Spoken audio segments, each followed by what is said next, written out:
وها هم هؤلاء اليوم باسم الجهاد والدعوة والأمر بالمعروف والنهي عن المنكر والعودة إلى الشريعة والمطالبة بما يسمونه الشرعية يقتلون كل من لا يوافقهم على أهوائهم، ويدمرون كل ما وصلت إليه أيديهم من ممتلكات المسلمين العامة والخاصة، ويسطون أو يفجرون أسواق التجارة ومخازن الأموال والأغذية والمستشفيات ومقرات الأمن، حتى يدمروا الطائرات في الهواء والمراكب في الماء ووسائل النقل وغيرها على من فيها، يحرقونها بمن فيها وفيها المسلمون والمستأمنون، فيروعون الآمنين ويقطعون السبيل ويهلكون الحرث والنسل ويسعون في الأرض فسادا.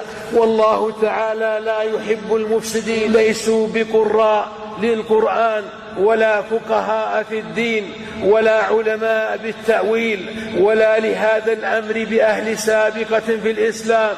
والله لو ولوا عليكم لعملوا فيكم بأعمال كسرى وهرقل. فإذا سمعتم معاشر المسلمين بأهل التكفير والتفجير والتحزب والدستورية والديمقراطية وغير ذلكم مما يطالبون به باسم العدالة والإصلاح، اعلموا أن هؤلاء من أحزاب أولئك الخوارج ومتبعيهم على ضلالتهم، وأقل ما فيهم أنهم يعتقدون خلع بيعة ولي الأمر العام ومفارقة أهل الإسلام، ويتنقصون العلماء الأعلام الذين أحال الله عباده المؤمنين عليهم بالفتيا وغيرها مما يهم أهل الإسلام.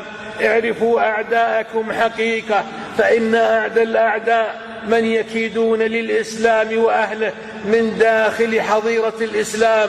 ولا تخدعوا، فلست بالخبء ولا الخبء يخدعني.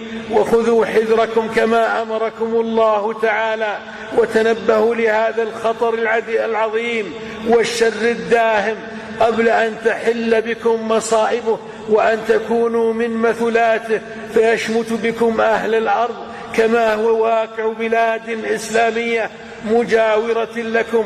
اتقوا الله وتفقهوا في دينكم، تفقهوا في كتاب ربكم جل وعلا وتدبروه، وتأملوا سنة نبيكم صلى الله عليه وسلم واتبعوه، وخذوا بمنهاج سلفكم الصالح ومسلكهم فاسلكوه، واجتمعوا على ولاة أموركم وعلمائكم الأكابر، وكونوا على ما أدركتم عليه سلفكم الماضين.